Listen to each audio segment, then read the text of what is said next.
Punjabi radio USA ਦੇ ਸਾਰੇ ਸਰੋਤਿਆਂ ਨੂੰ ਸਤਿ ਸ਼੍ਰੀ ਅਕਾਲ। ਔਰ ਨਿਗਾਹ ਮਾਰਦੇ ਹਾਂ ਇਸ ਧੁਆਂਖੇ ਹੋਏ ਮੌਸਮ ਦੇ ਵਿੱਚ ਆਲੇ ਦੁਆਲੇ ਦੇ ਉੱਤੇ ਕੀ ਵਾਪਰ ਰਿਹਾ। ਉਹ ਵੀ ਮੌਸਮ ਉਸ ਵੇਲੇ ਧੁਆਂਖਿਆ ਜਦੋਂ ਕਿ ਗੁਰੂ ਨਾਨਕ ਸਾਹਿਬ ਦੇ ਗੁਰਪੁਰਬ ਦੇ ਵਾਸਤੇ ਸਿਆਸੀ ਪਾਰਟੀਆਂ ਅੱਡੀ ਚੋਟੀ ਦਾ ਜ਼ੋਰ ਲਾ ਰਹੀਆਂ ਨੇ। ਐਤਵਾਰ ਕੱਲ੍ਹ ਜਦੋਂ ਸੀਗਾ ਤੇ ਸੁਲਤਾਨਪੁਰ ਲੋਧੀ ਦੇ ਵਿੱਚ ਕੋਈ 4 ਲੱਖ ਤੋਂ ਉੱਪਰ ਲੋਕ ਜਿਹੜੇ ਜੀ ਉਹ ਪਹੁੰਚੇ। ਪਰਾਲੀ ਚਫੇਰੇ ਜਿਹੜੀ ਉਹ ਸਾੜੀ ਜਾ ਰਹੀ ਆ। ਇਸ ਵੇਲੇ ਪੰਜਾਬ ਦੀਆਂ ਸੜਕਾਂ ਤੋਂ ਲੰਘਣਾ ਮੌਤ ਦੇ ਬਰਾਬਰ ਜਿਹੜਾ ਜੀ ਉਹ ਲੱਗ ਰਿਹਾ। ਤਕਰੀਬਨ ਜਿਹੜੀ ਇਸ ਸਮੌਗ ਦੀ ਵਜ੍ਹਾ ਕਰਕੇ ਪੰਜਾਬ ਤੋਂ ਲੈ ਕੇ ਦਿੱਲੀ ਦੇ ਮਾਰਗ ਤੱਕ ਬੜਾ ਖਤਰਨਾਕ ਮਾਰਗ ਜਿਹੜਾ ਜੀ ਉਹ ਹੋਇਆ ਪਿਆ। ਵੱਖੋ ਵੱਖਰੀਆਂ ਘਟਨਾਵਾਂ 'ਚ 9 ਮੌਤਾਂ ਹੋ ਚੁੱਕੀਆਂ ਹੋਈਆਂ ਨੇ ਜਿਹੜੇ ਇਹਦੀ ਵਜ੍ਹਾ ਕਰਕੇ, ਸਮੌਗ ਦੀ ਵਜ੍ਹਾ ਕਰਕੇ। ਔਰ ਲੋਕ ਕੋਈ ਗੱਲ ਸੁਣਨ ਦੇ ਵਾਸਤੇ ਤਿਆਰ ਨਹੀਂ। ਹਸਪਤਾਲਾਂ ਦੇ ਵਿੱਚ ਲੰਬੀਆਂ ਲਾਈਨਾਂ ਲੋਕਾਂ ਦੀਆਂ ਜਿਹੜੀਆਂ ਉਹ ਲੱਗ ਰਹੀਆਂ ਨੇ। ਆਪ ਹੀ ਪਰਾਲੀ ਸਾੜ ਕੇ, ਆਪ ਹੀ ਪੱਲਿਓਂ ਪੈਸੇ ਦੇ ਕੇ ਦਵਾਈਆਂ ਦੇ ਉੱਤੇ ਮਣਾ ਮੂੰਹੀ ਜਿਹੜੇ ਪੈਸੇ ਆ ਜੀ ਉਹ ਲਾ ਰਹੇ ਆ। ਕਿਸਾਨ ਅਜੇ ਵੀ ਇਹ ਸੋਚਦਾ ਹੈ ਕਿ ਉਹ ਪਰਾਲੀ ਸਾੜ ਕੇ ਤੇ ਰਾਜਨੀਤਿਕ ਲੋਕ ਜਿਹੜੇ ਆ ਉਹਨਾਂ ਦੇ ਨੱਕ ਦੇ ਵਿੱਚ ਦਮ ਕਰ ਸਕਦਾ। ਉਹ ਇੱਥੋਂ ਹੀ ਭੁਲੇਖਾ ਜਿਹੜਾ ਜੀ ਉਹ ਖਾ ਰਿਹਾ। ਰਾਜਨੀਤਿਕ ਕਿਸੇ ਵਿਅਕਤੀ ਦੇ ਨੱਕ ਦੇ ਵਿੱਚ ਦਮ ਨਹੀਂ ਜਿਹੜਾ ਜੀ ਉਹ ਆ ਰਿਹਾ ਕਿਤੋਂ ਵੀ, ਕਿਸੇ ਵੀ ਪਾਸਿਓਂ ਨਹੀਂ। ਇਸੇ ਕਰਕੇ ਰਾਜਨੀਤਿਕ ਲੋਕਾਂ ਨੂੰ ਕੋਈ ਬਹੁਤੀ ਪਰਵਾਹ ਜਿਹੜੀ ਉਹ ਨਹੀਂ ਹੈਗੀ। ਇੱਥੇ ਸਰਕਾਰਾਂ ਜਿਹੜੀਆਂ ਜੀ ਉਹ ਬਿਆਨ ਜਾਰੀ ਕਰਦੀਆਂ ਨੇ ਤੇ ਬਿਆਨ ਅਖਬਾਰਾਂ ਦੇ ਵਿੱਚ ਛਪ ਜਾਂਦੇ ਆ। ਇਸ ਤੋਂ ਵੱਧ ਹੋਰ ਕੁਛ ਨਹੀਂ। ਅਖਬਾਰਾਂ ਦੇ ਵਿੱਚ ਲੱਗੇ ਇਸ਼ਤਿਹਾਰ ਜਿਹੜੇ ਜੀ ਉਹ ਕਰੋੜਾਂ ਰੁਪਈਏ ਦੇ ਦਿੱਤੇ ਜਾ ਰਹੇ ਆ। ਭਲਾ ਇਸ਼ਤਿਹਾਰਾਂ ਨੂੰ ਪੜ੍ਹ ਕੇ ਕੋਈ ਪਰਾਲੀ ਨੂੰ ਅੱਗ ਕਿਉਂ ਨਹੀਂ ਲਾਊਗਾ? ਇਹ ਜਿਹੜਾ ਜੀ ਉਹ ਵੱਡਾ ਸਵਾਲ ਹੈ। ਔਰ ਇਹਦਾ ਕੋਈ ਅਸਰ ਜਿਹੜਾ ਜੀ ਕਿਸੇ ਵੀ ਤਰ੍ਹਾਂ ਵੇਖਣ ਨੂੰ ਨਹੀਂ ਮਿਲ ਰਿਹਾ। ਅੱਜ ਜਿਹੜੇ ਹਾਲਾਤ ਨੇ ਉਹ ਇਸ ਤਰ੍ਹਾਂ ਦੇ ਬਣੇ ਪਏ ਆ ਕਿ ਮੁੱਖ ਮੰਤਰੀ ਦਾ ਆਪਣਾ ਸ਼ਹਿਰ ਪਟਿਆਲਾ ਇਸ ਵੇਲੇ ਮੋਸਟ ਪੋਲਿਊਟਡ ਜਿਹੜੇ ਸ਼ਹਿਰ ਨੇ ਉਹਨਾਂ ਦੇ ਵਿੱਚ ਆ ਗਿਆ। ਔਰ ਇੰਡੈਕਸ ਲੈਵਲ ਦੀ ਜੇ ਗੱਲ ਕਰੀਏ ਤਾਂ ਇਹ 500 ਤੋਂ ਵੀ ਕ੍ਰੋਸ ਜਿਹੜਾ ਜੀ ਉਹ ਕਰ ਗਿਆ। ਇਹ ਹਾਲਾਤ ਜਿਹੜੇ ਪੰਜਾਬ ਦੇ ਬਣ ਗਏ। ਦਿੱਲੀ ਦਾ ਇੰਡੈਕਸ ਤਾਂ ਤੁਸੀਂ ਛੱਡੋ, ਉਹਨੂੰ ਤਾਂ ਭੁੱਲ ਜਾਓ ਕਿ ਉਹ ਕਿਸ ਤਰੀਕੇ ਦੇ ਨਾਲ ਉੱਪਰ ਗਿਆ। ਪੰਜਾਬ ਦੇ ਹਾਲਾਤ, ਪੰਜਾਬ ਤਕਰੀਬਨ ਇਹ ਕਹਿ ਲਓ ਕਿ ਜ਼ਹਿਰੀਲੀਆਂ ਗੈਸਾਂ ਦਾ ਇੱਕ ਚੈਂਬਰ ਬਣਾ ਦਿੱਤਾ ਗਿਆ ਜੀ। ਜਿਹੜੇ ਪਾਸੇ ਮਰਜ਼ੀ ਚੱਲ ਜਾਓ, 4 ਚੁਫੇਰੇ ਧੂੰਆਂ, ਸਮੌਗ ਜਿਹੜਾ ਜੀ ਉਹ ਤੁਹਾਨੂੰ ਕਿਸੇ ਪਾਸੇ ਨਿਕਲਣ ਨਹੀਂ ਦਿੰਦਾ। ਜ਼ਹਿਰੀਲੀਆਂ ਜਿਹੜੀਆਂ ਗੈਸਾਂ ਨੇ ਉਹਦੇ ਨਾਲ ਅੱਖਾਂ ਦੇ ਉੱਤੇ ਅਸਰ, ਉਹਦੇ ਨਾਲ ਸਕਿਨ ਦੇ ਉੱਤੇ ਅਸਰ ਜਿਹੜਾ ਜੀ ਉਹ ਪੈ ਰਿਹਾ। ਕੱਲ੍ਹ ਮੈਂ ਲੰਘਦਾ ਦੇਖਿਆ ਤੇ ਪਟਿਆਲੇ ਦੇ ਵਿੱਚ ਇੱਕ ਪਰਿਵਾਰ ਜਿਹਦੇ ਵਿੱਚ ਇੱਕ ਔਰਤ ਤੇ ਉਹਦੇ ਛੋਟੇ ਬੱਚੇ ਜਿਹੜੇ ਸੀਗੇ ਜੀ ਉਹ ਮਾਸਕ ਪਾ ਕੇ ਘੰਟਿਆਂ ਬੱਧੀ ਫਲਾਈਓਵਰ ਦੇ ਉੱਤੇ ਖੜ੍ਹੇ ਰਹੇ। ਇਹ ਦੱਸਦਿਆਂ ਕਿ ਉਹਨਾਂ ਦੇ ਘਰ ਦਾ ਜਿਹੜਾ ਕਮਾਊ ਜਿਹੜਾ ਜੀ ਆ ਉਹ ਇਸ ਵੇਲੇ ਦਿਲ ਦੀ ਬਿਮਾਰੀ ਦੇ ਨਾਲ ਜ਼ਿੰਦਗੀ ਮੌਤ ਦੀ ਲੜਾਈ ਲੜ ਰਿਹਾ। ਤੇ ਜਦੋਂ ਦਾ ਇਹ ਸਮੌਗ ਹੋਇਆ ਉਹ ਬੈੱਡ ਦੇ ਉੱਤੇ ਪੈ ਗਿਆ। ਕੋਈ ਇੱਕ ਦੀ ਗੱਲ ਨਹੀਂ ਆ, ਇਹ ਕਿੰਨੇ ਕੁ ਬੈੱਡਾਂ 'ਤੇ ਪਏ ਨੇ ਗਿਣਨੇ ਹੋਣ ਤੇ ਪਤਾ ਹੀ ਨਹੀਂ ਕਿੰਨੇ ਕੁ ਨੇ। ਪਰ ਜਿੰਨੀ ਦੇਰ ਤੱਕ ਮਨੁੱਖ ਇਹ ਨਹੀਂ ਸਮਝਦਾ ਕਿ ਉਹ ਆਪਣੇ ਆਪ ਦੇ ਵਾਸਤੇ ਆਪਣੇ ਘਰ ਦੇ ਮੂਹਰੇ ਆਪ ਖੂਹ ਪੁੱਟ ਰਿਹਾ, ਉਨੀ ਦੇਰ ਤੱਕ ਇਸ ਸਮੱਸਿਆ ਦਾ ਕੋਈ ਹੱਲ ਜਿਹੜਾ ਜੀ ਉਹ ਨਹੀਂ ਨਿਕਲਣਾ। ਸਰਕਾਰਾਂ ਦੀ ਸਿਹਤ ਦੇ ਉੱਤੇ ਨਾ ਅਸਰ ਹੋਇਆ, ਨਾ ਅਸਰ ਜਿਹੜਾ ਜੀ ਉਹ ਹੋਣਾ। ਇਹ ਪੰਜਾਬ ਵਾਲਿਆਂ ਨੂੰ ਜਿਹੜਾ ਜੀ ਉਹ ਸੋਚਣਾ ਪਊਗਾ ਕਿ ਉਹਨਾਂ ਨੇ ਆਪਣੇ ਬੱਚਿਆਂ ਦੇ ਵਾਸਤੇ, ਭਵਿੱਖ ਦੇ ਵਾਸਤੇ ਕਿਹੋ ਜਿਹੇ ਖੂਹ ਜਿਹੜੇ ਆ ਜੀ ਉਹ ਪੁੱਟ ਦਿੱਤੇ ਆ। ਅੱਜ ਜਦੋਂ 550 ਸਾਲਾ ਗੁਰੂ ਨਾਨਕ ਸਾਹਿਬ ਦਾ ਮਨਾਇਆ ਜਾ ਰਿਹਾ ਤੇ 500 ਸਾਲਾ ਜਦੋਂ ਮਨਾਇਆ ਗਿਆ ਸੀ ਉਦੋਂ ਕਿੰਨਾ ਕੁ ਪੋਲਿਊਸ਼ਨ ਸੀਗਾ? ਕਿ ਉਦੋਂ ਝੋਨਾ ਨਹੀਂ ਸੀ ਲੱਗਦਾ? ਕਿ ਉਦੋਂ ਜਿਹੜੀ ਪਰਾਲੀ ਨਹੀਂ ਸੀ ਹੁੰਦੀ ਸੀ, ਸਾਰਾ ਕੁਝ ਹੁੰਦਾ ਸੀ। ਪਰ ਉਸ ਵੇਲੇ ਵਾਹੀ ਕਰਦੇ ਸੁਚੇਤ ਲੋਕ ਸਨ ਜਿਹੜੇ ਕਿ ਰੁੱਖਾਂ ਨੂੰ ਵੀ ਬੱਚਿਆਂ ਵਾਂਗੂ ਪਾਲਦੇ ਸਨ, ਪੰਛੀਆਂ ਨੂੰ ਵੀ ਉਹ ਆਪਣਾ ਸਮਝਦੇ ਸਨ। ਅੱਜ ਨਾ ਰੁੱਖਾਂ ਦੀ ਕੋਈ ਗੱਲ ਕਰ ਰਿਹਾ, ਨਾ ਕੋਈ ਪੰਛੀਆਂ ਦੀ ਗੱਲ ਜਿਹੜੀ ਹੈ ਜੀ ਉਹ ਕਰ ਰਿਹਾ। ਇਸ ਵੇਲੇ ਸਰਕਾਰੀ ਜੇ ਆਪਾਂ ਗੱਲ ਕਰੀਏ ਤਾਂ ਪ੍ਰਧਾਨ ਮੰਤਰੀ ਦਫ਼ਤਰ ਨੇ ਦਖਲ ਦਿੱਤਾ। ਦਿੱਲੀ, ਪੰਜਾਬ ਤੇ ਹਰਿਆਣਾ ਦੇ ਚੀਫ ਸੈਕਟਰੀਆਂ ਦੇ ਨਾਲ ਵੀਡੀਓ ਕਾਨਫਰੰਸਿੰਗ ਦੇ ਉੱਤੇ ਗੱਲਬਾਤ ਜਿਹੜੀ ਹੈ ਜੀ ਉਹ ਕੀਤੀ ਆ। ਇਹ ਕਿਹਾ ਕਿ ਜਿਹੜੇ ਇਹ ਪ੍ਰਿੰਸੀਪਲ ਸੈਕਟਰੀ ਨੇ ਇਹ ਗੱਲ ਕਹੀ ਆ ਕਿ 24 ਘੰਟੇ ਸਥਿਤੀ 'ਤੇ ਨਜ਼ਰ ਰੱਖਣਗੇ। ਕੀ ਨਜ਼ਰ ਰੱਖਣਗੇ? ਕੀ ਉਹਨਾਂ ਕੋਲੇ ਸਿਸਟਮ ਹੈ? ਨਜ਼ਰ ਜਿਨ੍ਹਾਂ ਅਫਸਰਾਂ ਦੇ ਰਾਹੀਂ ਰੱਖਣੀ ਹੈ, ਜਿਵੇਂ ਪੋਲਿਊਸ਼ਨ ਕੰਟਰੋਲ ਬੋਰਡ ਨੇ, ਪੰਜਾਬ ਪੋਲਿਊਸ਼ਨ ਕੰਟਰੋਲ ਬੋਰਡ ਤਾਂ ਇੰਨਾ ਮੰਦੇ ਹਾਲੀ ਆ ਕਿ ਸਿਵਾਏ ਕਰਪਸ਼ਨ ਤੋਂ ਇੱਥੇ ਹੋਰ ਕੁਛ ਨਹੀਂ। ਪਿੱਛੇ ਜੇ ਜਿਹੜਾ ਗੰਦਾ ਪਾਣੀ ਪੈਂਦਾ ਸੀਗਾ ਉਹਦੇ ਵਾਸਤੇ NGT ਦੀ ਇੱਕ ਛਾਪਾਮਾਰ ਟੀਮ ਨੇ ਜਾਣਾ ਸੀ ਤਾਂ ਇਸੇ ਹੀ ਦਫ਼ਤਰ ਦੇ 2 ਅਫਸਰ ਪਹਿਲਾਂ ਉੱਥੇ ਪਹੁੰਚੇ ਹੋਏ ਸੀ ਦੱਸਣ ਵਾਸਤੇ ਇੰਡਸਟਰੀ ਨੂੰ ਕਿ ਆਪਣਾ ਬਚਾਓ ਕਰ ਲਓ, ਤੁਹਾਡੇ ਉੱਤੇ ਇੰਨੀ ਤਰੀਕ ਨੂੰ ਜਿਹੜਾ ਜੀ ਉਹ ਛਾਪਾ ਪੈਣਾ। ਇਸ ਪੱਧਰ ਦੀ ਕਰਪਸ਼ਨ ਜਿਹੜੀ ਆ ਜੀ ਇਸ ਪੰਜਾਬ ਪੋਲਿਊਸ਼ਨ ਕੰਟਰੋਲ ਬੋਰਡ ਦੇ ਵਿੱਚ ਜਿਹੜੀ ਆ ਜੀ ਉਹ ਬਣੀ ਹੋਈ ਆ। ਪੰਜਾਬ ਪੋਲਿਊਸ਼ਨ ਕੰਟਰੋਲ ਬੋਰਡ ਘੱਟ, ਇਹ ਪੰਜਾਬ ਪੋਲਿਊਸ਼ਨ ਬੋਰਡ ਜਿਹੜਾ ਜੀ ਉਹ ਇਸ ਵੇਲੇ ਬਣਿਆ ਹੋਇਆ। ਕੰਟਰੋਲ ਲਫ਼ਜ਼ ਦਾ ਵਿੱਚ ਹੈ ਹੀ ਨਹੀਂ। ਦੋਦਾ ਦੇ ਨੇੜੇ ਪਿੰਡ ਪੈਂਦਾ ਬੁੱਟਰ ਸ਼੍ਰੀ, ਉਹਦੇ ਕੋਲੇ ਮੁਕਤਸਰ ਬਠਿੰਡਾ ਮੁੱਖ ਸੜਕ ਦੇ ਉੱਤੇ ਜਿਹੜੀ ਇਹ ਸਮੌਗ ਦੀ ਵਜ੍ਹਾ ਕਰਕੇ ਮੋਟਰਸਾਈਕਲ ਸਵਾਰਾਂ ਨੂੰ ਇੱਕ ਕਾਰ ਨੇ ਟੱਕਰ ਮਾਰੀ, ਜਿਹਦੇ ਵਿੱਚ 3 ਨੌਜਵਾਨਾਂ ਦੀ ਮੌਕੇ ਦੇ ਉੱਤੇ ਜਿਹੜੀ ਉਹ ਮੌਤ ਹੋ ਗਈ। ਲੁਧਿਆਣਾ ਬਰਨਾਲਾ ਸੜਕ ਦੇ ਉੱਤੇ ਸੇਖਾ ਚੌਂਕ ਜਿਹੜਾ ਪੈਂਦਾ ਜੀ, ਉੱਥੇ ਕੈਂਟਰ ਤੇ ਇਨੋਵਾ ਦੀ ਟੱਕਰ ਹੋਈ, ਉਹਦੇ 'ਚ ਪਿਓ ਧੀ ਤੇ ਮਾਂ ਪੁੱਤ ਦੀ ਮੌਤ ਜਿਹੜੀ ਜੀ ਉਹ ਹੋ ਗਈ। 9 ਬੰਦੇ ਇਹਦੇ ਵਿੱਚ ਜਿਹੜਾ ਜੀ ਉਹ ਜ਼ਖਮੀ ਹੋਏ। ਔਰ ਇਹ ਜਿਹੜੀਆਂ ਦੀ ਮੌਤਾਂ ਪੰਜਾਬ ਦੇ ਵਿੱਚ 7 ਮੌਤਾਂ ਹੋਈਆਂ ਨੇ। 2 ਮੌਤਾਂ ਜਿਹੜੀਆਂ ਨੇ ਉਹ ਦਿੱਲੀ ਵਾਲਾ ਜਿਹੜਾ ਹਾਈਵੇ ਆ ਉਹਦੇ ਕਰਕੇ ਜਿਹੜੀਆਂ ਹੋਈਆਂ ਨੇ। ਸਰਦੂਲਗੜ੍ਹ ਦੇ ਕੋਲੇ ਵੀ ਜਿਹੜਾ ਸੀਗਾ ਆਟੋ ਰਿਕਸ਼ਾ ਤੇ ਟਰੱਕ ਦੀ ਟੱਕਰ ਦੇ ਵਿੱਚ ਜਿਹੜਾ ਦੀ ਕਈ ਜਾਣੇ ਜ਼ਖਮੀ ਹੋਏ। ਤੇ ਭਵਾਨੀਗੜ੍ਹ ਪੈਂਦਾ ਸੰਗਰੂਰ ਡਿਸਟ੍ਰਿਕਟ ਦੇ ਵਿੱਚ, ਉੱਥੇ 30 ਕਾਰਾਂ ਜਿਹੜੀਆਂ ਜੀ ਉਹ ਆਪਸ ਦੇ ਵਿੱਚ ਜਿਹੜੀਆਂ ਉਹ ਟਕਰਾਈਆਂ, ਇੱਕ ਤੋਂ ਬਾਅਦ ਦੂਸਰੀ ਜਿਹੜੀ ਸੀ ਉਹ ਆ ਕੇ ਵਿੱਚ ਵੱਜਦੀ ਰਹੀ। ਇਹ ਹਾਲਾਤ ਜਿਹੜੇ ਜੀ ਉਹ ਮੌਜੂਦਾ ਪੰਜਾਬ ਦੇ ਇਸ ਵੇਲੇ ਬਣੇ ਹੋਏ ਆ। ਆਸ ਜਿਹੜੀ ਆ ਜੀ ਉਹ ਮਹਿਜ਼ ਸਿਰਫ ਔਰ ਸਿਰਫ ਕੁਦਰਤ ਤੋਂ ਆ, ਨੇਚਰ ਤੋਂ ਆ ਕਿ ਜੇ ਮੀਂਹ ਪਵੇ ਤੇ ਕੁਝ ਜਿਹੜਾ ਜੀ ਉਹ ਬਚਾਅ ਹੋਵੇ, ਨਹੀਂ ਤਾਂ ਇੱਥੇ ਰਹਿਣ ਵਾਲੇ ਜਿਹੜੇ ਲੋਕ ਨੇ ਉਹ ਆਪਣੀ ਮੌਤ ਆਪ ਸਹੇੜਨ ਦੇ ਵਾਸਤੇ ਬਜਿੱਦ ਜਾਪਤੇ ਆ ਜੀ। ਜੇ ਕੋਈ ਸਮਝਾਉਣ ਦੀ ਕਹਿਣ ਦੀ ਕੋਸ਼ਿਸ਼ ਕਰਦਾ ਤੇ ਉਹਦੇ ਗੱਲ ਜਿਹੜਾ ਜੀ ਉਹ ਪੈਂਦੇ ਆ। ਹੁਣ ਜਿਹੜਾ ਜੀ ਜਿੰਨਾ ਪ੍ਰੈਸ਼ਰ ਪੈ ਗਿਆ ਪ੍ਰਧਾਨ ਮੰਤਰੀ ਦਫ਼ਤਰ ਦਾ ਪੈ ਰਿਹਾ, ਚੁਫੇਰੇ ਤੋਂ ਪੈ ਰਿਹਾ, ਉਹਦੇ ਉੱਤੇ ਜੋ ਕੁਝ ਕਿਸਾਨਾਂ ਦੇ ਵਾਸਤੇ ਜਿਹੜਾ ਜੀ ਉਹ ਸਖਤੀ ਕੀਤੀ ਜਾਊਗੀ, ਸ਼ਾਇਦ ਕਿਸਾਨ ਅਜੇ ਵੀ ਜਿਹੜੀ ਜੀ ਉਹ ਸੋਚਦਾ ਨਹੀਂ, ਉਹਨੂੰ ਭੁਗਤਣੀ ਪੈਣੀ ਆ ਆਉਂਦੇ ਜਿਹੜਾ ਦਿਨਾਂ ਦੇ ਦੌਰਾਨ, ਜਦੋਂ ਵਹੀ ਖਾਤਿਆਂ ਦੇ ਉੱਤੇ ਜਿਹੜੀਆਂ ਜੀ ਉਹ ਲਾਲ ਲਾਈਨਾਂ ਫਿਰ ਜਾਣਗੀਆਂ। ਫਿਰ ਜਿਹੜਾ ਕਿਸਾਨ ਆ ਜੀ ਉਹ ਪਟਵਾਰੀਆਂ ਤੇ ਕਾਨੂੰਗੋ ਨੂੰ ਮੋਟੀ ਰਿਸ਼ਵਤ ਜਿਹੜੀ ਆ ਜੀ ਉਹ ਦੇਊਗਾ ਇਹ ਲਾਈਨਾਂ ਜਿਹੜੀਆਂ ਉਹ ਹਟਾਉਣ ਦੇ ਵਾਸਤੇ ਜਾਂ ਨਾ ਫੇਰਨ ਦੇ ਵਾਸਤੇ। ਉਹੋ ਹੀ ਜਿਹੜਾ ਪੈਸਾ ਆ ਉਹ ਇਹ ਖਰਚਣ ਦੇ ਵਾਸਤੇ ਤਿਆਰ ਨਹੀਂਗਾ ਕਿ ਅਸੀਂ ਕਿਸੇ ਤਰੀਕੇ ਨਾਲ ਪਰਾਲੀ ਨੂੰ ਜਿਹੜਾ ਜੀ ਉਹ ਨਾ ਸਾੜੀਏ। ਹੈਗੇ ਨੇ, ਇਹ ਨਹੀਂ ਹੈ ਕਿ ਸਾਰੇ ਨੇ, ਕੋਈ 35-36 ਪਿੰਡ ਇੱਥੇ ਪੈਂਦੇ ਨੇ ਰਾਏਕੋਟ ਦੇ ਏਰੀਆ ਦੇ ਵਿੱਚ, ਉਹਨਾਂ ਪਿੰਡਾਂ ਨੇ ਨਹੀਂ ਸਾੜੀ ਜਿਹੜੀ ਦੀ ਪਰਾਲੀ। ਉਹਨਾਂ ਨੇ ਜਿਹੜਾ ਜੀ ਇਹ ਜਿਹੜੀ ਬਿਨਾਂ ਪਰਾਲੀ ਜਿਹੜੀ ਉਹ ਸਾੜੇ ਤੋਂ ਕਣਕ ਜਿਹੜੀ ਉਹ ਬੀਜੀ ਆ। ਔਰ ਇਹ ਸਫਲ ਤਜਰਬੇ ਪਿਛਲੇ ਕਈ ਵਾਰ ਤੋਂ ਉਹ ਕਰਦੇ ਆ ਰਹੇ ਆ, ਜਿਹਦੇ ਵਿੱਚ ਫਸਲ ਵੀ ਜਿਹੜੀ ਆ ਜੀ ਉਹ ਚੰਗੀ ਹੁੰਦੀ ਆ। ਲੋਕ ਕਹਿੰਦੇ ਕਿ ਹੱਲ ਕੀ ਕਰੀਏ, ਹੱਲ ਮੌਜੂਦ ਨੇ। ਜਿਨ੍ਹਾਂ ਲੋਕਾਂ ਨੂੰ ਸਬਸਿਡੀ ਦੇ ਉੱਤੇ ਸਰਕਾਰ ਨੇ ਮਸ਼ੀਨਾਂ ਵੀ ਦਿੱਤੀਆਂ, ਉਹ ਵੀ ਪਰਾਲੀ ਜਿਹੜੀ ਜੀ ਉਹ ਸਾੜੀ ਜਾ ਰਹੇ ਆ ਕਿ ਕੌਣ ਮਿਹਨਤ ਕਰੂਗਾ। ਮਿਹਨਤ ਕਰਨ ਦੇ ਵਾਸਤੇ ਕੋਈ ਜਿਹੜਾ ਜੀ ਉਹ ਤਿਆਰ ਨਿਗਾ। ਉਹ ਬਿਨਾਂ ਮਿਹਨਤ ਤੋਂ ਜਿੰਨੀ ਛੇਤੀ ਹੋ ਸਕਦਾ ਜੀ ਭੱਜ ਕੇ ਦਵਾ ਸੱਟ ਜਿਹੜੀ ਜੀ ਇਹ ਪਰਾਲੀ ਸਾੜ ਕੇ ਕਣਕ ਬੀਜ ਲੈਣੀ ਚਾਹੁੰਦੇ ਆ, ਤਾਂ ਕਿ ਛੇਤੀ ਤੋਂ ਛੇਤੀ ਫਿਰ ਗੁਰਪੁਰਬ ਦੇ ਵਿੱਚ ਸਮਾਗਮ ਜਿਹੜਾ ਹਿੱਸਾ ਲਿਆ ਜਾ ਸਕੇ, ਜਿੱਥੇ ਆਨੰਦ ਸਾਹਿਬ ਦਾ ਪਾਠ ਜਿਹੜਾ ਜੀ ਉਹ ਹੁੰਦਾ ਕਿ ਪਵਨ ਗੁਰੂ ਪਾਣੀ ਪਿਤਾ ਮਾਤਾ ਧਰਤ ਮਹੱਤ, ਫਿਰ ਉਹ ਵੀ ਉੱਚੀ ਆਵਾਜ਼ ਦੇ ਵਿੱਚ ਕਿਉਂਕਿ ਬੋਲਣਾ ਆ। ਗੱਲ ਗੁਰਪੁਰਬ ਦੀ ਜਿਹੜੀ ਜੀ ਉਹ ਚੱਲ ਰਹੀ ਆ, ਤਾਂ ਪਾਕਿਸਤਾਨ ਵਾਲੀ ਸਾਈਡ ਤੋਂ ਜਿਹੜੀਆਂ ਖਬਰਾਂ ਨੇ ਕਿ ਕਰਤਾਰਪੁਰ ਕੰਪਲੈਕਸ ਤੇ ਗੁਰਦੁਆਰਾ ਜਿਹੜਾ ਦਰਬਾਰ ਸਾਹਿਬ ਹੈ ਉੱਥੇ ਉਹਦੀਆਂ ਤਸਵੀਰਾਂ ਜਿਹੜੀਆਂ ਪਾਕਿਸਤਾਨ ਦੇ ਪ੍ਰਧਾਨ ਮੰਤਰੀ ਨੇ ਸਾਂਝੀਆਂ ਕੀਤੀਆਂ ਨੇ। ਉਹਨਾਂ ਨੇ 550 ਸਾਲਾ ਪ੍ਰਕਾਸ਼ ਪੁਰਬ ਨੂੰ ਮਨਾਉਣ ਦੇ ਵਾਸਤੇ ਆਉਣ ਵਾਲੀ ਸੰਗਤ ਲਈ ਸਵਾਗਤ ਦੇ ਵਿੱਚ ਇਹ ਕਿਹਾ ਕਿ ਕਰਤਾਰਪੁਰ ਨੇ ਪਲਕਾਂ ਜਿਹੜੀਆਂ ਜੀ ਉਹ ਵਿਛਾ ਦਿੱਤੀਆਂ ਨੇ। 9 ਨਵੰਬਰ ਨੂੰ ਉਦਘਾਟਨ ਤੋਂ ਪਹਿਲਾਂ ਇਮਰਾਨ ਖਾਨ ਹੋਰਾਂ ਨੇ ਇਹ ਤਸਵੀਰਾਂ ਆਪਣੇ ਟਵਿੱਟਰ ਅਕਾਊਂਟ ਦੇ ਉੱਤੇ ਜਿਹੜੀਆਂ ਉਹ ਸਾਂਝੀਆਂ ਕੀਤੀਆਂ ਨੇ। ਟਵੀਟ ਕਰਕੇ ਪ੍ਰਧਾਨ ਮੰਤਰੀ ਜਿਹੜੇ ਪਾਕਿਸਤਾਨ ਦੇ ਨੇ ਉਹਨੇ ਇਹ ਗੱਲ ਕਹੀ ਆ ਕਿ ਕਰਤਾਰਪੁਰ ਸਿੱਖ ਸ਼ਰਧਾਲੂਆਂ ਦੇ ਸਵਾਗਤ ਲਈ ਤਿਆਰ ਹੈ।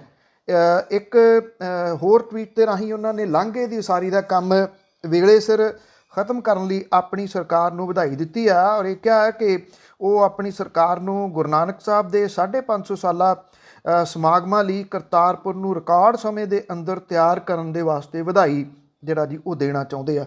ਉਧਰ ਜਿਹੜੀ ਪਾਕਿਸਤਾਨ ਮੁਸਲਿਮ ਲੀਗ ਹੈ ਨਵਾਜ਼ ਸ਼ਰੀਫ ਹੋਰਾਂ ਵਾਲੀ, ਉਹਦੇ ਆਗੂ ਅਹਿਸਾਨ ਇਕਬਾਲ ਨੇ ਇਮਰਾਨ ਖਾਨ ਦੇ ਵੱਲੋਂ ਭਾਰਤ ਤੋਂ ਮੁਲਕ 'ਚ ਆਉਣ ਵਾਲੇ ਸਿੱਖਾਂ ਨੂੰ ਪਾਸਪੋਰਟ ਤੋਂ ਬਿਨਾਂ ਦਾਖਲਾ ਦੇਣ ਦੀ ਇਜਾਜ਼ਤ ਦੇ ਸਟੈਪ ਦੀ ਆਲੋਚਨਾ ਕੀਤੀ ਹੈ।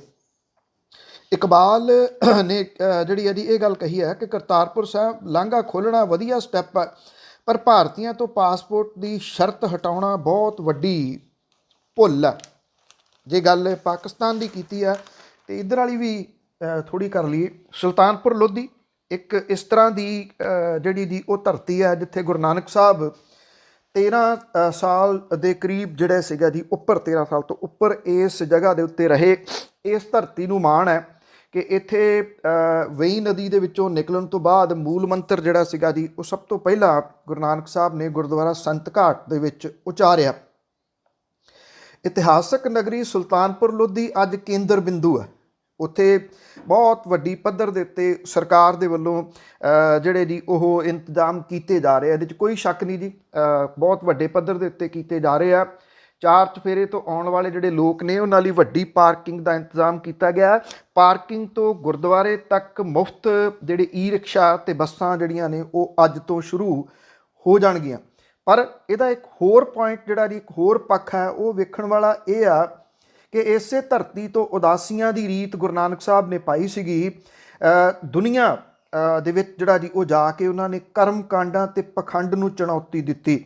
ਸੁਲਤਾਨਪੁਰ ਲੋਧੀ ਦੀ ਧਰਤੀ ਤੇ 1969 ਨੂੰ ਗੁਰੂ ਨਾਨਕ ਸਾਹਿਬ ਦਾ 500 ਸਾਲਾ ਪ੍ਰਕਾਸ਼ ਪੁਰਬ ਮਨਾਇਆ ਗਿਆ ਸੀ। 50 ਸਾਲਾਂ ਬਾਅਦ 2019 ਦੇ ਵਿੱਚ ਹੁਣ 550 ਸਾਲਾ ਪ੍ਰਕਾਸ਼ ਪੁਰਬ ਮਨਾਇਆ ਜਾ ਰਿਹਾ। ਇਹਨਾਂ 50 ਸਾਲਾਂ ਦੇ ਵਿੱਚ ਗੁਰੂ ਸਾਹਿਬ ਨੂੰ ਮੰਨਣ ਵਾਲਿਆਂ ਨੇ ਤਰੱਕੀ ਦੇ ਨਾਂ 'ਤੇ ਕੁਦਰਤ ਦੇ ਜਿਹੜੇ ਸਰੋਤ ਸੀ ਉਹਨਾਂ ਦਾ ਬੇਰਹਿਮੀ ਦੇ ਨਾਲ ਘਾਣ ਜਿਹੜਾ ਜੀ ਉਹ ਕੀਤਾ, ਜਿਹਨੂੰ ਬਾਬਾ ਨਾਨਕ ਨੇ ਗੁਰੂ, ਪਿਤਾ ਤੇ ਮਾਤਾ ਕਿਹਾ ਸੀਗਾ।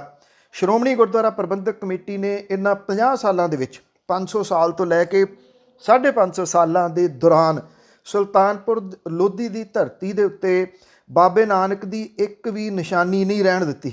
ਸ਼੍ਰੋਮਣੀ ਕਮੇਟੀ ਦੇ ਵੱਲੋਂ ਕਾਰ ਸੇਵਾ ਵਾਲੇ ਬਾਬਿਆਂ ਨੇ ਬਾਬੇ ਨਾਨਕ ਦੀਆਂ ਇਤਿਹਾਸਕ ਯਾਦਗਾਰਾਂ 'ਤੇ ਐਸਾ ਹਥੌੜਾ ਚਲਾਇਆ ਕਿ ਇਹ ਹਥੌੜਾ ਅਸਲ ਦੇ ਵਿੱਚ ਸਿੱਖੀ ਦੀ ਬੁਨਿਆਦ ਦੇ ਉੱਤੇ ਹੀ ਚੱਲ ਗਿਆ। ਗੁਰੂ ਨਾਨਕ ਸਾਹਿਬ ਦੀ ਵੱਡੀ ਭੈਣ ਬੀਬੇ ਨਾਨਕੀ ਦਾ ਘਰ ਸੁਲਤਾਨਪੁਰ ਦੇ ਵਿੱਚ ਸਿੱਖਾਂ ਮਹੱਲੇ ਦੇ ਵਿੱਚ ਸੀਗਾ। ਕਾਰ ਸੇਵਾ ਵਾਲਿਆਂ ਨੇ ਸਾਲ 2002 ਤੇ 3 ਦੇ ਵਿਚਾਲੇ ਇਸ ਪੁਰਾਤਨ ਘਰ ਦਾ ਮਲੀਆ ਮੇਟ ਕਰਤਾ ਔਰ ਸਿੱਖੀ ਦੇ ਇਸ ਪਹਿਲੇ ਘਰ ਨੂੰ ਢਾਉਣ ਲੱਗਿਆਂ ਕਾਰ ਸੇਵਾ ਵਾਲੇ ਬਾਬਿਆਂ ਦੇ ਹਥੌੜੇ ਨੂੰ ਕੋਈ ਤਰਸ ਨਹੀਂ ਆਇਆ। ਹੁਣ ਬੇਬੇ ਨਾਨਕੀ ਦੇ ਅਸਲ ਘਰ ਦੀ ਜਗ੍ਹਾ ਆਲੀਸ਼ਾਨ ਕਿਲਾ ਨਵਾਂ ਘਰ ਜਿਹੜਾ ਜੀ ਬਣਾ ਦਿੱਤਾ ਗਿਆ। ਆਉਣ ਵਾਲੀਆਂ ਪੀੜ੍ਹੀਆਂ ਜਦੋਂ ਇਸ ਘਰ ਨੂੰ ਵੇਖਣਗੀਆਂ ਤਾਂ ਉਹ ਕਹਿਣਗੀਆਂ ਕਿ ਬੇਬੇ ਨਾਨਕੀ ਹੁਰੀ ਕਿਹੋ ਜਿਹੇ ਆਲੀਸ਼ਾਨ ਘਰ ਦੇ ਵਿੱਚ ਰਿਹਾ ਕਰਦੇ ਸੀਗੇ, ਜਿਹੜੀ ਕਿ ਨਾਨਕ ਦੀ ਸਾਦਗੀ ਦੇ ਉੱਤੇ ਇੱਕ ਸਵਾਲੀਆ ਚਿੰਨ੍ਹ ਜਿਹੜਾ ਜੀ ਉਹ ਵੱਡਾ ਲਾ ਦੂਗੀ। ਸੁਲਤਾਨਪੁਰ ਲੋਧੀ ਦੇ ਵਿੱਚ ਇੱਕ ਗੁਰਦੁਆਰਾ ਹੈ ਅੰਤਰਯਾਮਤਾ। ਉੱਥੇ ਮਸੀਤ ਜਿਹੜੀ ਸੀ ਉਹ ਲੋਕਾਂ ਦੀਆਂ ਅੱਖਾਂ ਦੇ ਸਾਹਮਣੇ ਢਹਿ ਢੇਰੀ ਕਰ ਦਿੱਤੀ ਗਈ, ਜਿੱਥੇ ਗੁਰੂ ਨਾਨਕ ਸਾਹਿਬ ਨੇ ਨਮਾਜ਼ ਪੜ੍ਹਨ ਵਾਲਿਆਂ ਨੂੰ ਇਹ ਸਬਕ ਸਿਖਾਇਆ ਸੀ ਕਿ ਉਹ ਇੱਕ ਮਨ ਚਿੱਤ ਹੋ ਕੇ ਆਪਣੇ ਅੱਲਾ ਨੂੰ ਯਾਦ ਨਹੀਂ ਕਰ ਰਹੇ, ਸਗੋਂ ਉਹਨਾਂ ਦਾ ਮਨ ਆਪਣੇ ਘਰੇਲੂ ਕੰਮਾਂ ਵਿੱਚ ਫਸਿਆ ਹੋਇਆ। ਨਾਨਕਸ਼ਾਹੀ ਜਿਹੜੀ ਛੋਟੀ ਇੱਟ ਸੀ ਉਹਦੇ ਨਾਲ ਬਣੀ ਇਸ ਮਸੀਤ ਨੂੰ ਤੋੜ ਕੇ ਇੱਥੇ ਵੀ ਆਲੀਸ਼ਾਨ ਗੁਰਦੁਆਰਾ ਅੰਤਰਯਾਮਤਾ ਬਣਾ ਦਿੱਤਾ ਗਿਆ। ਲੋਕ ਕਹਿੰਦੇ ਸੀ ਕਿ ਜੇ ਉੱਥੇ ਬਾਬੇ ਨਾਨਕ ਦੀ ਅਸਲ ਨਿਸ਼ਾਨੀ ਮਸੀਤ ਰਹਿੰਦੀ ਤਾਂ ਦੁਨੀਆ ਭਰ ਦੇ ਲੋਕਾਂ ਨੂੰ ਸਮਝਾਇਆ ਜਾ ਸਕਦਾ ਸੀ। ਗੁਰੂ ਕਾ ਬਾਗ ਗੁਰਦੁਆਰਾ, ਜਿੱਥੇ ਗੁਰੂ ਨਾਨਕ ਸਾਹਿਬ ਵਿਆਹ ਤੋਂ ਬਾਅਦ ਰਹੇ, ਇੱਥੇ ਬਾਬਾ ਸ਼੍ਰੀ ਚੰਦ ਤੇ ਲక్ష్ਮੀ ਦਾਸ ਹੋਰਾਂ ਦਾ ਜਨਮ ਵੀ ਜਿਹੜਾ ਜੀ ਹੋਇਆ। ਇੱਥੇ ਵੀ ਜਿਹੜਾ ਪੁਰਾਤਨ ਸੀਗਾ ਘਰ ਪੁਰਾਤਨ ਉਹ ਸਾਰਾ ਢਾਹ ਦਿੱਤਾ ਗਿਆ। ਇੱਥੇ ਇੱਕ ਗੁਰਦੁਆਰਾ ਛੋਟਾ ਜਿਹਾ ਹੋਇਆ ਕਰਦਾ ਸੀ, ਜਿਹਦੀਆਂ ਚਾਰੇ ਦੀਵਾਰਾਂ ਦੇ ਉੱਤੇ ਉਦਾਸੀਆਂ ਦਾ ਜ਼ਿਕਰ ਜਿਹੜਾ ਸੀ ਉਹ ਚਿੱਤਰਕਲਾ ਦੇ ਨਾਲ ਕੀਤਾ ਗਿਆ ਸੀ ਤੇ ਹੇਠ ਲੰਡੇ ਅੱਖਰਾਂ ਦੇ ਨਾਲ ਇਹਨਾਂ ਉਦਾਸੀਆਂ ਦਾ ਪੂਰਾ ਵਿਸਥਾਰ ਵੀ ਸੀ। ਕਰਤਾਰ ਸਿੰਘ ਹੁੰਦੇ ਸਨ ਕਿਸੇ ਟਾਈਮ, ਉਹ ਸੰਤ ਵੀ ਲਾਉਂਦੇ ਸਨ ਵੈਸੇ ਕਾਰ ਸੇਵਾ ਵਾਲੇ। ਉਹਨਾਂ ਨੇ ਇਹ ਗੁਰਦੁਆਰਾ ਜਿਹੜਾ ਸੀ ਉਹ ਢਾਹ ਕੇ ਇੱਕ ਵੱਡਾ ਟੋਆ ਕੱਢ ਕੇ ਉਹਦੇ ਹੇਠ ਦੱਬ ਦਿੱਤਾ। ਜੇ ਅੱਜ ਵੀ ਕੋਈ ਪੁੱਟਣਾ ਚਾਹੇ ਤਾਂ ਉਹ ਸਾਰਾ ਮਲਬਾ ਉਹਦੇ ਥੱਲੇ ਜਿਹੜਾ ਜੀ ਉਹ ਪਿਆ। ਸੋ ਇਹਦਾ ਵਿਰੋਧ ਵੀ ਉਦੋਂ ਹੋਇਆ ਪਰ ਕਿਸੇ ਨੇ ਕੁਛ ਨਹੀਂ ਜਿਹੜਾ ਜੀ ਸੁਣੀ। ਕੋਈ ਨਿਸ਼ਾਨੀ ਜਿਹੜੀ ਸੀ ਉਹ ਨਹੀਂ ਇੱਥੇ ਬਚਾ ਕੇ ਰੱਖੀ ਗਈ। ਜੇ ਅੱਜ ਕੁਝ ਬਚਦਾ ਹੈ ਤਾਂ ਉਹ ਵੇਈ ਨਦੀ ਹੈ, ਜਿਹੜੀ ਕਾਲੀ ਵੇਈ ਦੇ ਨਾਮ ਦੇ ਨਾਲ ਜਾਣੀ ਜਾਂਦੀ ਹੈ। ਪਰ ਗੰਦ ਪਾਉਣ ਦੇ ਵਿੱਚ ਉਹਦੇ ਵਿੱਚ ਲੋਕ ਵੱਧ ਚੜ੍ਹ ਕੇ ਹਿੱਸਾ ਲੈ ਰਹੇ ਆ। ਇੱਥੇ ਹੀ ਬਸ ਨਹੀਂ, ਸ਼੍ਰੋਮਣੀ ਗੁਰਦੁਆਰਾ ਪ੍ਰਬੰਧਕ ਕਮੇਟੀ ਦਾ ਜਿਹੜਾ ਇਹ ਗੁਰਦੁਆਰਾ ਬੇਰ ਸਾਹਿਬ, ਉਹਦਾ ਗੰਦਮੰਦ ਵੀ ਵੇਈ ਦੇ ਵਿੱਚ ਜਿਹੜਾ ਜੀ ਉਹ ਸੁੱਟਿਆ ਜਾ ਰਿਹਾ, ਜਦੋਂ ਕਿ ਇਹਦੇ ਸੰਬੰਧੀ ਅਕਾਲ ਤਖਤ ਦਾ ਹੁਕਮਨਾਮਾ ਵੀ ਜਿਹੜਾ ਜੀ ਇੱਕ ਜਾਰੀ ਹੋਇਆ। ਪਰ ਕੌਣ ਜਿਹੜਾ ਜੀ ਉਸ ਹੁਕਮਨਾਮੇ ਨੂੰ ਜਿਹੜਾ ਜੀ ਉਹ ਪੁੱਛਦਾ। ਇਹ ਵੇਈ ਵੀ ਜੇ ਅੱਜ ਸਾਹ ਲੈ ਰਹੀ ਆ ਮਾੜਾ ਮੋਟਾ ਤਾਂ ਉਹ ਤੁਸੀਂ ਕਹਿ ਸਕਦੇ ਹੋ ਕਿ ਇਸ ਕਰਕੇ ਸਾਹ ਜ਼ਰੂਰ ਲੈ ਰਹੀ ਆ ਕਿ ਇਹਦਾ ਕੁਝ ਸਾਹ ਲੈਣ ਜੋਗੀ ਜਿਹੜੀ ਜੀ ਉਹ ਬਾਬਾ ਬਲਬੀਰ ਸਿੰਘ ਸੀਚੇਵਾਲ ਤੇ ਉਹਨਾਂ ਦੇ ਸਾਥੀਆਂ ਨੇ ਮਾੜੀ ਮੋਟੀ ਜਿਹੜੀ ਆ ਜੀ ਉਹ ਛੱਡੀ ਆ, ਪਰ ਇਹਦੇ ਉੱਤੇ ਕਦੀ 550 ਸਾਲਾਂ ਦੇ ਮੌਕੇ ਦੇ ਉੱਤੇ ਵਿਚਾਰ ਚਰਚਾ ਹੋਊਗੀ? ਸ਼ਾਇਦ ਇਹ ਸਵਾਲ ਹੀ ਹੈ ਬਹੁਤ ਵੱਡਾ ਜਿਹੜਾ ਜੀ। ਪਰਤਦੇ ਬਾਕੀ ਜਿਹੜੀਆਂ ਜੀ ਖਬਰਾਂ ਵੱਲ ਨੂੰ ਵੀ। ਸੀਨੀਅਰ ਕਾਂਗਰਸੀ ਆਗੂਆਂ ਜਿਹੜੇ ਨੇ ਆਨੰਦ ਸ਼ਰਮਾ ਤੇ ਸ਼ਸ਼ੀ ਥਰੂਰ ਦੀ ਅਗਵਾਈ ਵਾਲੀਆਂ 2 ਸੰਸਦੀ ਕਮੇਟੀਆਂ ਨੇ WhatsApp ਜਸੂਸੀ ਕੇਸ ਦੀ ਜਾਂਚ ਕਰਨ ਦਾ ਫੈਸਲਾ ਜਿਹੜਾ ਜੀ ਉਹ ਕੀਤਾ। ਕਮੇਟੀਆਂ ਗ੍ਰਹਿ ਸਕੱਤਰ ਸਣੇ ਸਿਖਰਲੇ ਸਰਕਾਰੀ ਅਧਿਕਾਰੀਆਂ ਤੋਂ ਇਸ ਮਾਮਲੇ ਦੀ ਪੂਰੀ ਜਾਣਕਾਰੀ ਹਾਸਲ ਕਰਨਗੀਆਂ। ਫੇਸਬੁੱਕ ਦੀ ਮਾਲਕੀ ਵਾਲੀ WhatsApp ਨੇ ਇੱਕ ਅਣਪਛਾਤੀ ਇਕਾਈ ਦੇ ਵੱਲੋਂ ਇਜ਼ਰਾਈਲੀ ਜਸੂਸੀ ਸੌਫਟਵੇਅਰ ਪੈਗਾਸਸ ਦੀ ਮਦਦ ਦੇ ਨਾਲ ਭਾਰਤੀ ਪੱਤਰਕਾਰਾਂ ਤੇ ਮਨੁੱਖੀ ਹੱਕਾਂ ਲਈ ਲੜਨ ਵਾਲੇ ਲੋਕਾਂ ਦੀ ਜਸੂਸੀ ਕਰਨ ਦਾ ਖੁਲਾਸਾ ਜਿਹੜਾ ਜੀ ਉਹ ਕੀਤਾ ਸੀਗਾ। ਔਰ ਇਹਦੇ ਦੌਰਾਨ ਮੈਸੇਜਿੰਗ WhatsApp ਨੇ ਜਿਹੜਾ ਜੀ ਦਾਅਵਾ ਕੀਤਾ ਕਿ 121 ਭਾਰਤੀ ਜਿਹੜੇ ਇਹਦੇ ਵਰਤਣ ਵਾਲੇ ਨੇ ਉਹਨਾਂ ਦੇ ਮੋਬਾਈਲਾਂ ਨੂੰ ਹੈਕ ਕੀਤੇ ਜਾਣ ਸੰਬੰਧੀ ਜਾਣਕਾਰੀ ਉਹਨੇ ਸਤੰਬਰ ਦੇ ਵਿੱਚ ਭਾਰਤ ਦੀ ਸਰਕਾਰ ਦੇ ਨਾਲ ਸਾਂਝੀ ਜਿਹੜੀ ਜੀ ਉਹ ਕਰ ਦਿੱਤੀ ਸੀਗੀ। ਉਧਰ ਸੂਚਨਾ ਮੰਤਰਾਲੇ ਨੇ ਆਪਣੇ ਜਿਹੜਾ ਜੀ ਜਵਾਬ ਦਾਅਵੇ ਦੇ ਵਿੱਚ ਇਹ ਕਿਹਾ ਕਿ ਮੈਸੇਜਿੰਗ ਐਪ ਦੇ ਵੱਲੋਂ ਪਹਿਲਾਂ ਦਿੱਤੀ ਜਾਣਕਾਰੀ ਪੂਰੀ ਨਹੀਂ ਸੀ, ਅਧੂਰੀ ਸੀਗੀ। ਮੰਤਰਾਲੇ ਦੇ ਵਿਚਲੇ ਜਿਹੜੇ ਸੂਤਰ ਆ ਉਹ ਕਹਿੰਦੇ ਆ ਕਿ ਉਹਨਾਂ ਨੂੰ WhatsApp ਦੇ ਵੱਲੋਂ ਜਵਾਬ ਮਿਲਿਆ ਜਿਹਦਾ ਅਧਿਐਨ ਜਾਰੀ ਹੈ ਤੇ ਛੇਤੀ ਇਹਦੇ ਬਾਰੇ ਕੋਈ ਫੈਸਲਾ ਲਿਆ ਜਾਊਗਾ। ਇਹ ਅਧਿਐਨ ਕਿੰਨੀ ਦੇਰ ਚੱਲੂਗਾ ਨਹੀਂ ਜਿਹੜਾ ਜੀ ਉਹ ਪਤਾ। ਹੁਣ ਸਟੈਂਡਿੰਗ ਕਮੇਟੀ ਦੀ ਪ੍ਰਧਾਨਗੀ ਕਰਦੇ ਆ ਜਿਹੜੇ ਕਾਂਗਰਸੀ ਆਗੂ ਆ, ਉਹਨੇ ਇਹ ਕਿਹਾ ਕਿ ਇਹ ਪੂਰੇ ਜਿਹੜੀ ਘਟਨਾ ਹੈ ਬੜੀ ਫਿਕਰਮੰਦੀ ਵਾਲੀ ਆ ਕਿ ਕਿਹਦੀ ਜਸੂਸੀ ਜਿਹੜੀ ਆ ਜੀ ਉਹ ਕਰਵਾਈ ਜਾ ਰਹੀ ਆ। ਕਾਂਗਰਸ ਨੇ ਇਹ ਵੀ ਦਾਅਵਾ ਕੀਤਾ ਹੈ ਕਿ WhatsApp ਨੇ ਪਾਰਟੀ ਦੀ ਸੀਨੀਅਰ ਆਗੂ ਪ੍ਰਿਯੰਕਾ ਗਾਂਧੀ ਵਾਡਰਾ ਨੂੰ ਇੱਕ ਸੁਨੇਹਾ ਭੇਜ ਕੇ ਫੋਨ ਹੈਕ ਕੀਤੇ ਜਾਣ ਸੰਬੰਧੀ ਚੌਕਸ ਕੀਤਾ ਸੀਗਾ। ਔਰ ਪਾਰਟੀ ਨੇ ਹਾਲਾਂਕਿ ਇਹ ਨਹੀਂ ਦੱਸਿਆ ਕਿ ਕਾਂਗਰਸ ਦੀ ਜਨਰਲ ਸਕੱਤਰ ਨੂੰ ਇਹ ਸੁਨੇਹਾ ਅਸਲ ਦੇ ਵਿੱਚ ਕਦੋਂ ਜਿਹੜਾ ਜੀ ਉਹ ਮਿਲਿਆ ਸੀ।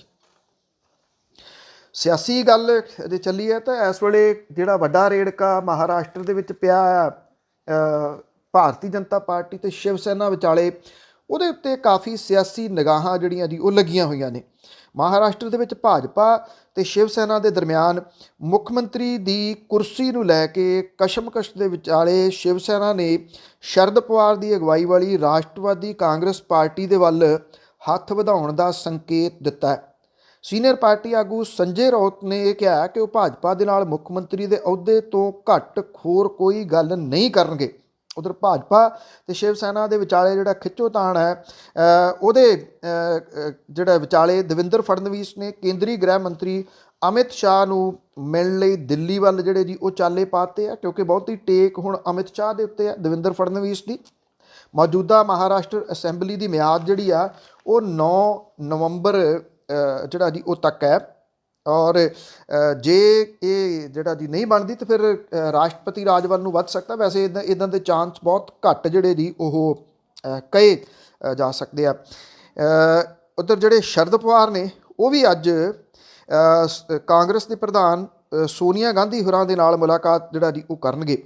ਸ਼ਿਵ ਸੈਨਾ ਦਾ ਪ੍ਰਧਾਨ ਜਿਹੜਾ ਉਧਵ ਠਾਕਰੇ ਆ ਉਹਨੇ ਇਹ ਗੱਲ ਕਹੀ ਆ ਕਿ ਪਾਰਟੀ ਦੇ ਮਹਾਰਾਸ਼ਟਰ ਸਰਕਾਰ ਦੇ ਵਿੱਚ ਸ਼ਾਮਲ ਹੋਣ ਬਾਰੇ ਲੋਕਾਂ ਨੂੰ ਆਉਂਦੇ ਦਿਨਾਂ 'ਚ ਪਤਾ ਲੱਗ ਜੂਗਾ, ਪਰ ਹਾਲ ਦੀ ਘੜੀ ਉਹ ਅਜੇ ਜਿਹੜਾ ਜੀ ਇਹਦੇ ਸੰਬੰਧੀ ਬਹੁਤਾ ਕੁਝ ਨਹੀਂ ਕਹਿਣਗੇ। ਸ਼ਿਵ ਸੈਨਾ ਦੇ ਵੱਲੋਂ ਆਪਣੇ ਭਾਈਵਾਲ ਭਾਜਪਾ ਨੂੰ ਛੱਡ ਕੇ ਹੋਰ ਜਿਹੜੇ ਬਦਲ ਨੇ ਉਹਦੇ ਉੱਤੇ ਵਿਚਾਰ ਕਰਨ ਦੇ ਜਿਹੜੇ ਕਿਆਸ ਰਾਈਆਂ ਨੇ ਉਹ ਠੀਕ ਹੁੰਦੀਆਂ ਜਾਪੀਆਂ ਜਦੋਂ ਜਿਹੜੇ NCP ਦੇ ਸੀਨੀਅਰ ਆਗੂ ਅਜੀਤ ਪਵਾਰ ਨੇ ਸੈਨਾ ਦੇ ਸੰਸਦ ਮੈਂਬਰ ਸੰਜੇ ਰਾਉਤ ਵੱਲੋਂ ਆਇਆ ਇੱਕ ਫੋਨ ਸੁਨੇਹਾ ਜਿਹੜਾ ਜੀ ਉਹ ਵਿਖਾਇਆ।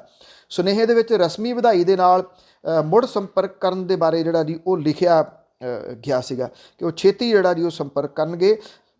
ਜਿਹੜੇ ਸੰਜੇ ਰਾਉਤ ਨੇ ਉਹਨੇ ਇਹ ਵੀ ਦਾਅਵਾ ਕੀਤਾ ਕਿ ਸ਼ਿਵ ਸੈਨਾ ਛੇਤੀ 170 ਵਿਧਾਇਕਾਂ ਦੀ ਹਮਾਇਤ ਦੇ ਨਾਲ ਸਰਕਾਰ ਬਣਾਊਗੀ ਤੇ ਮੁੱਖ ਮੰਤਰੀ ਜਿਹੜਾ ਜੀ ਉਹ ਸ਼ਿਵ ਸੈਨਾ ਦਾ ਹੋਊਗਾ। ਅੱਜ ਇਹਦੇ ਉੱਤੇ ਕੁਛ ਨਵਾਂ ਜਿਹੜਾ ਜੀ ਉਹ ਆਉਣ ਦੀ ਉਮੀਦ ਕੁਛ ਨਾ ਕੁਛ ਜਿਹੜੀ ਜੀ ਉਹ ਹੈਗੀ ਆ। ਇਸ਼ਤਿਹਾਰ ਦੇ ਕੇ ਗੁਰਬਾਣੀ, ਸਿੱਖ ਸਿਧਾਂਤਾਂ ਤੇ ਸਿੱਖ ਗੁਰੂਆਂ ਦੇ ਨਿਰਾਦਰ ਕਰਨ ਦੇ ਮਾਮਲੇ ਦੇ ਵਿੱਚ ਬ੍ਰਹਮ ਰਿਸ਼ੀ ਕੁਮਾਰ ਸਵਾਮੀ ਨੇ ਸ਼੍ਰੋਮਣੀ ਕਮੇਟੀ ਦੇ ਕੋਲੇ ਮੁਆਫੀਨਾਮਾ ਭੇਜਿਆ, ਜਿਹਨੂੰ ਸ਼੍ਰੋਮਣੀ ਕਮੇਟੀ ਨੇ ਪ੍ਰਵਾਨ ਜਿਹੜਾ ਜੀ ਉਹ ਕਰ ਲਿਆ। ਇਹ ਜਿਹੜਾ ਬ੍ਰਹਮ ਰਿਸ਼ੀ ਕੁਮਾਰ ਸਵਾਮੀ ਹੈ ਉਹਦੇ ਨੁਮਾਇੰਦਿਆਂ ਨੇ ਇਹ ਮੁਆਫੀਨਾਮਾ ਪੇਸ਼ ਕੀਤਾ।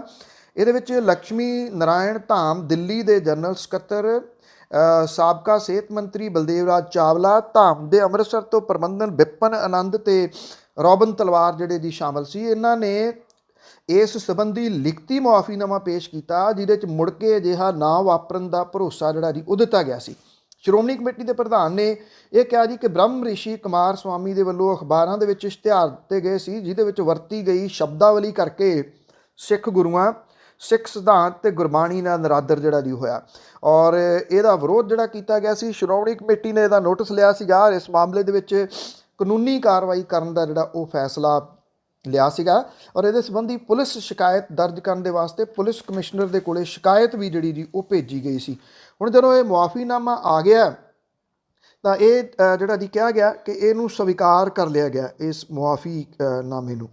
ਸੋ ਸੰਗਤ ਜਿਹਦੀ ਗੱਲ ਪ੍ਰਧਾਨ ਸਾਹਿਬ ਕਰਦੇ ਆ, ਉਹਨੂੰ ਨਾ ਪਹਿਲਾਂ ਜਿਹੜਾ ਜੀ ਪੁੱਛਿਆ ਗਿਆ ਸੀ, ਨਾ ਹੁਣ ਜਿਹੜਾ ਜੀ ਉਹ ਪੁੱਛਿਆ ਗਿਆ। ਇਹ ਮਿਲ ਮਿਲਾ ਕੇ ਸਾਰਾ ਕੁਝ ਜਿਹੜਾ ਜੀ ਉੱਥੇ ਹੀ ਕੰਮ ਠੱਪ ਦਿੱਤਾ ਗਿਆ। ਇੱਕ ਦੀ ਗੱਲ ਹੋਈ ਤੇ ਦੂਜੀ ਦੀ ਵੀ ਜਿਹੜੀ ਜੀ ਉਹ ਕਰ ਲਈਏ। ਰਾਧਾ ਸੁਆਮੀ ਬਿਆਸ ਡੇਰਾ ਮੁਖੀ ਜਿਹੜਾ ਜੀ ਉਹ ਇੱਕ ਤੋਂ ਬਾਅਦ ਇੱਕ ਵਿਵਾਦਾਂ ਦੇ ਵਿੱਚ ਘਿਰਦਾ ਜਾ ਰਿਹਾ। ਹੁਣ ਸੋਸ਼ਲ ਮੀਡੀਆ ਦੇ ਉੱਤੇ ਡੇਰੇ ਦੀ ਇੱਕ ਪ੍ਰਚਾਰਕ ਬੀਬੀ ਦੇ ਵੱਲੋਂ ਇੱਕ ਚੈਨਲ ਦੇ ਪ੍ਰੋਗਰਾਮ ਦੇ ਦੌਰਾਨ ਗੁਰੂ ਨਾਨਕ ਸਾਹਿਬ ਦੇ ਨਾਲ ਡੇਰਾ ਮੁਖੀ ਗੁਰਿੰਦਰ ਸਿੰਘ ਢਿੱਲੋਂ ਦੀ ਤੁਲਨਾ ਕਰਨ ਸੰਬੰਧੀ ਆਡੀਓ ਜਿਹੜੀ ਜੀ ਉਹ ਵਾਇਰਲ ਹੋਈ ਆ। ਇਹਨੇ ਇੱਕ ਨਵਾਂ ਵਿਵਾਦ ਜਿਹੜਾ ਜੀ ਉਹ ਛੇੜ ਦਿੱਤਾ। ਇਹਦੇ ਨਾਲ ਜਿਹੜੀਆਂ ਸਿੱਖ ਜਥੇਬੰਦੀਆਂ ਨੇ ਉਹਦੇ 'ਚ ਰੋਸ ਪਾਇਆ ਜਾ ਰਿਹਾ, ਔਰ ਪੁਲਿਸ ਪ੍ਰਸ਼ਾਸਨ ਕੋਲੋਂ ਇਸ ਚੈਨਲ ਦੇ ਵਿਰੁੱਧ ਕੇਸ ਦਰਜ ਕਰਨ ਦੀ ਮੰਗ ਜਿਹੜੀ ਜੀ ਉਹ ਕੀਤੀ ਗਈ ਆ। ਐਕਚੁਅਲੀ ਜਿਹੜਾ ਡੇਰਾ ਬਿਆਸ ਹੈ ਇਹਦੇ ਮੁਖੀ ਗੁਰਿੰਦਰ ਸਿੰਘ ਢਿੱਲੋਂ ਹੋਰੀ, ਜਿਹੜੇ ਕਿ ਪਹਿਲਾਂ ਜ਼ਮੀਨਾਂ ਦੇ ਵਿਵਾਦ ਤੇ ਫਿਰ ਸਿੰਘ ਭਰਾਵਾਂ ਦੇ ਰਣਬੈਕਸੀ ਕੇਸ ਦੇ ਵਿੱਚ ਦਿੱਲੀ ਹਾਈ ਕੋਰਟ ਦੇ ਵੱਲੋਂ 14 ਨਵੰਬਰ ਨੂੰ ਤਲਬ ਕਰਨ ਕਰਕੇ ਵਿਵਾਦਾਂ ਦੇ ਵਿੱਚ ਜਿਹੜੇ ਆ ਜੀ ਉਹ ਘਿਰੇ ਹੋਏ ਆ। ਹੁਣ ਸੋਸ਼ਲ ਮੀਡੀਆ ਤੇ ਇੱਕ ਬੀਬੀ ਦੀ ਆਡੀਓ ਕਰਕੇ ਉਹ ਫੇਰ ਜਿਹੜਾ ਜੀ ਉਹ ਵਿਵਾਦਾਂ ਦੇ ਵਿੱਚ ਆ ਗਿਆ। ਆਡੀਓ ਦੇ ਵਿੱਚ ਇੱਕ ਚੈਨਲ ਦੇ ਉੱਤੇ ਜਿਹੜੀ ਆ ਇਹ ਬਬੀਤਾ ਰਾਧਾ ਸੁਆਮੀ ਸੰਗਤ ਨੂੰ ਸੰਬੋਧਨ ਕਰਦਿਆਂ ਕਹਿ ਰਹੀ ਆ ਕਿ ਜਿਸ ਤਰ੍ਹਾਂ ਗੁਰੂ ਨਾਨਕ ਸਾਹਿਬ ਨੇ ਸੱਚ ਦਾ ਹੋਕਾ ਦਿੱਤਾ ਸੀ, ਉਹਨਾਂ ਨੂੰ ਉਸ ਸਮੇਂ ਦੀਆਂ ਸਰਕਾਰਾਂ ਵੱਡੇ ਵੱਡੇ ਰਾਜੇ ਕਚਹਿਰੀਆਂ ਵਿੱਚ ਬੁਲਾਇਆ ਕਰਦੇ ਸੀ ਤੇ ਗੁਰੂ ਜੀ ਬਹੁਤ ਚੰਗੇ ਢੰਗ ਦੇ ਨਾਲ ਜਵਾਬ ਦੇ ਕੇ ਆਇਆ ਕਰਦੇ ਸੀ, ਤੇ ਗੁਰੂ ਸਾਹਿਬ ਦਾ ਜਵਾਬ ਸੁਣ ਕੇ ਰਾਜੇ ਮਹਾਰਾਜੇ ਉਹਨਾਂ ਅੱਗੇ ਸਿਰ ਝੁਕਾਇਆ ਕਰਦੇ ਸੀ। ਉਸੇ ਤਰ੍ਹਾਂ ਸਾਡੇ ਬਾਬਾ ਜੀ ਵੀ ਜਵਾਬ ਦੇ ਕੇ ਆ ਜਾਣਗੇ ਤੇ ਕੁਝ ਵੀ ਨਹੀਂ ਹੋਊਗਾ। ਇਸ ਆਡੀਓ ਦੇ ਵਿੱਚ ਸਿੰਘ ਸਭਾ ਜਿਹੜੇ ਭਰਾ ਨੇ, ਜਿਹੜੇ ਦੋ ਬ੍ਰਦਰ ਨੇ, ਉਹਨਾਂ ਸੰਬੰਧੀ ਵੀ ਜ਼ਿਕਰ ਜਿਹੜਾ ਜੀ ਉਹ ਕੀਤਾ ਗਿਆ। ਇਹ ਕੋਈ 8 ਮਿੰਟਾਂ ਦੀ ਆਡੀਓ ਆ, ਜਿਹਦੇ ਕਰਕੇ ਜਿਹੜਾ ਜੀ ਇਹਦੀ ਤੁਲਨਾ ਜਿਹੜੀ ਆ ਗੁਰੂ ਨਾਨਕ ਸਾਹਿਬ ਦੇ ਨਾਲ ਜਿਹੜੀ ਜੀ ਉਹ ਕਰਨੀ, ਕਿਉਂਕਿ ਗੁਰੂ ਨਾਨਕ ਸਾਹਿਬ ਦੇ ਉੱਤੇ ਕੋਈ ਜਿਹੜੇ ਪੈਸੇ ਗਬਨ ਕਰਨ ਦੇ ਦੋਸ਼ ਨਹੀਂ ਸਨ ਜਿਹੜੇ ਜੀ ਉਹ ਲਾਏ ਕਿਸੇ ਜਿਹੜਾ ਜੀ ਉਹ ਸਰਕਾਰ ਨੇ, ਜਾਂ ਜ਼ਮੀਨਾਂ ਨੱਪਣ ਦੇ ਦੋਸ਼ ਨਹੀਂ ਸਨ ਜਿਹੜਾ ਜੀ ਉਹ ਲੱਗੇ। ਇਸ ਕਰਕੇ ਇਹ ਜਿਹੜਾ ਕੰਪੈਰੀਜ਼ਨ ਹੈ ਇਹ ਆਪਣੇ ਆਪ ਦੇ ਵਿੱਚ ਹੀ ਸਵਾਲੀਆ ਚਿੰਤਾ ਜਿਹੜੇ ਜੀ ਉਹ ਲਾਉਂਦਾ ਕਿ ਕਿਹੋ ਜਿਹੀਆਂ ਜਿਹੜੀਆਂ ਹਰਕਤਾਂ ਉਹ ਸਮੇਂ ਦੇ ਉੱਤੇ ਜਿਹੜੀਆਂ ਜੀ ਉਹ ਕੀਤੀਆਂ ਜਾ ਰਹੀਆਂ ਨੇ। ਸੋ ਇਹ ਸੰਜੀ ਕੁਛ ਆਲੇ ਦੁਆਲੇ ਦੀਆਂ ਅੱਜ ਦੀਆਂ ਜਿਹੜੀਆਂ ਜੀ ਉਹ ਘਟਨਾਵਾਂ ਤੋਂ ਭਲਕੇ ਤੁਹਾਡੇ ਨਾਲ ਦੁਬਾਰਾ ਜਿਹੜੀ ਹੈ ਜੀ ਉਹ ਫੇਰ ਮੁਲਾਕਾਤ ਹੋਊਗੀ ਜੀ। ਤਦ ਤੱਕ ਲਈ ਇਜਾਜ਼ਤ ਦਿਓ। ਧੰਨਵਾਦ। ਸਤਿ ਸ਼੍ਰੀ ਅਕਾਲ।